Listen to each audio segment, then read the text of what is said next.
we doing pictures? We want to line up first.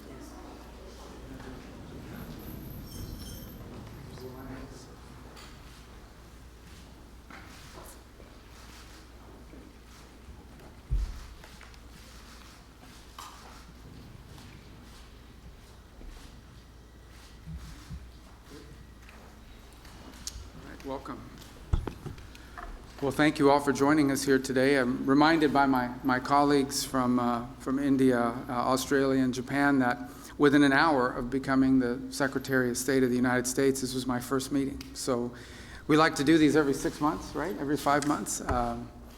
But we're honored to host them here today in this very important partnership that has developed over the years and that I think has really taken wing in the last few months, and we want to continue to build on. These are very important countries. These are very important strategic partners and allies of the United States, and together we have a lot of shared priorities, a lot of things we care about in the world. I think there are many global problems, but also problems that we face in our respective countries that can be solved by us cooperating together.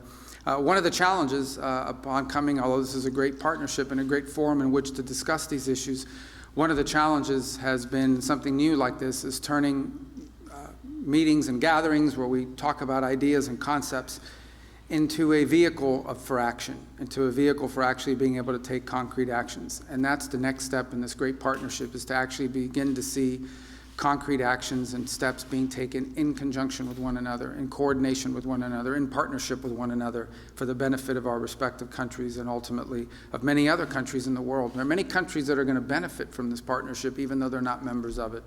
And it's not simply a security matter. It's largely, in many cases, about economic development. In fact, later today we'll be hosting here in this building a number of companies. I think over 30 or 40 companies was the last count.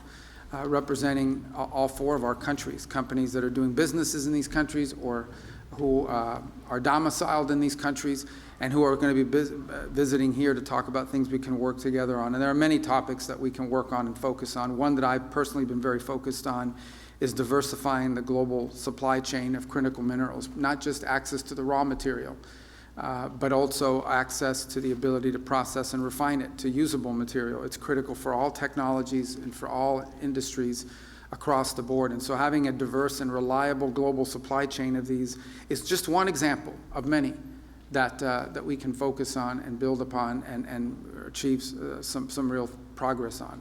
So that's the hope for this partnership. That's why it's so important to host it here today.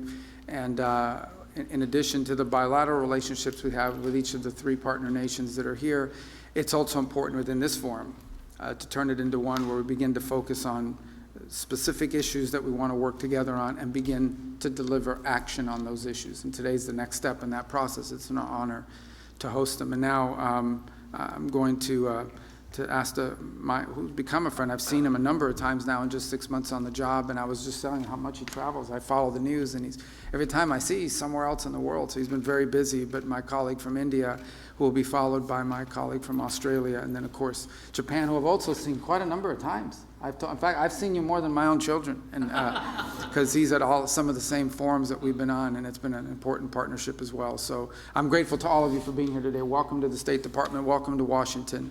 And I look forward to visiting you in your respective countries as well, and for the progress that we're making together in this very, very important partnership and forum that we've created. So thank you. Thank you.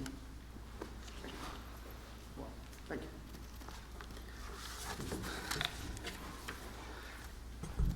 you. I'm very pleased to be back in DC for the second time this year for a Quad Foreign Ministers meeting. And let me begin by saying that we're all committed to ensure a free and open Indo-Pacific. To that end, our endeavors are devoted to promoting a rules-based international order. It is essential that nations of the Indo-Pacific have the freedom of choice, so essential to make right decisions on development and security. In the last few months, we have made significant progress in Quad initiatives. They include the maritime domain, logistics, education, and political coordination. We will be discussing that in greater detail. The working of the Quad has also been made more efficient through streamlining the working groups, a more cohesive nimble and focused Quad will certainly help deliver better. Quad is about deepening our convergence and expanding our common ground. I value our consultations on different dimensions of the Indo-Pacific in that regard.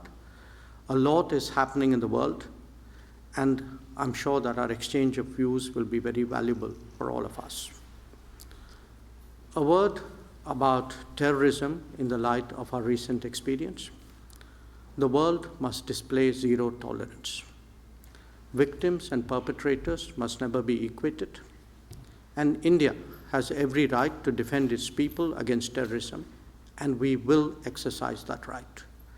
We expect our Quad partners to understand and appreciate that. India plans to host the next Quad summit. We have some proposals on how to make that productive. I'm sure so do our partners. We will discuss, and I'm sure we will agree. Once again, I thank Secretary Rubio for hosting us today, and I look forward to our discussions. Thank you.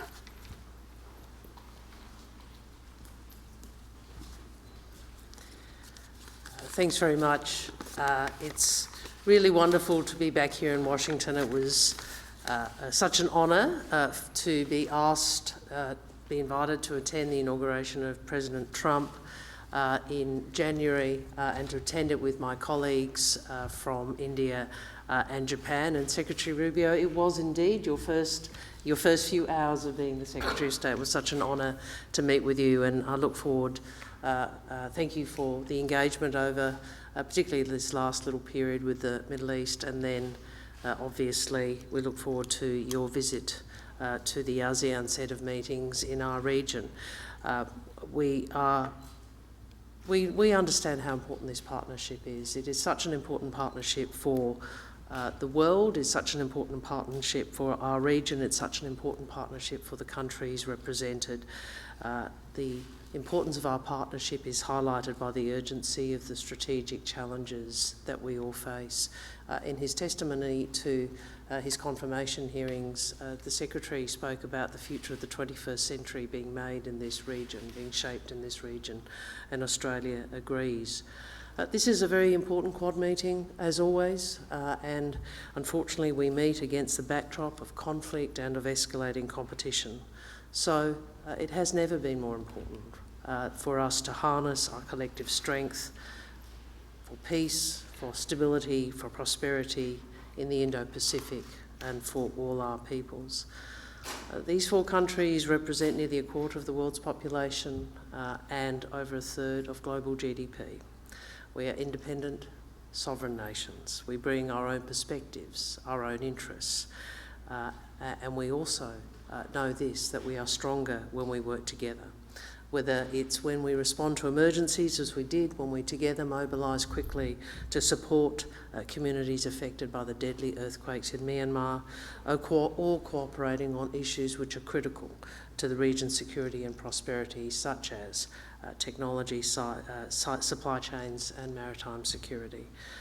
Practical cooperation, which is all designed to make all of us safer in a region which continues to change. I'm very grateful to be hosted again by the Secretary for this, our second Quad meeting in 6 months, and I look forward to the discussion today. Thank you.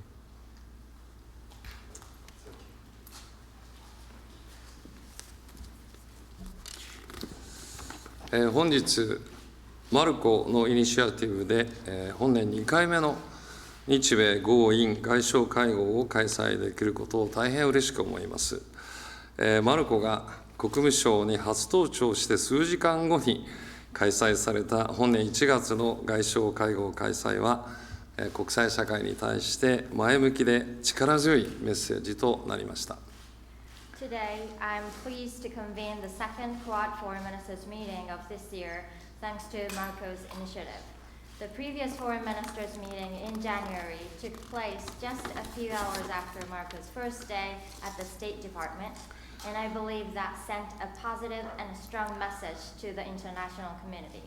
それから半年のタイミングで再度日米豪印の外相がワシントン DC に集うことができたのはクワッドの結束の強さと重要性を示すものであります。The The fact that the 4 foreign ministers are once again gathering here in Washington, D.C. only 6 months later demonstrates the strength of a unity and the importance of the Quad. 現在、中東や欧州ではさまざまな混乱が起きております。我々4カ国が位置するインド太平洋は世界人口の半数以上を要する世界経済の成長エンジンであり、インド太平洋地域の平和と安定は国際社会の繁栄にとって不可欠であります。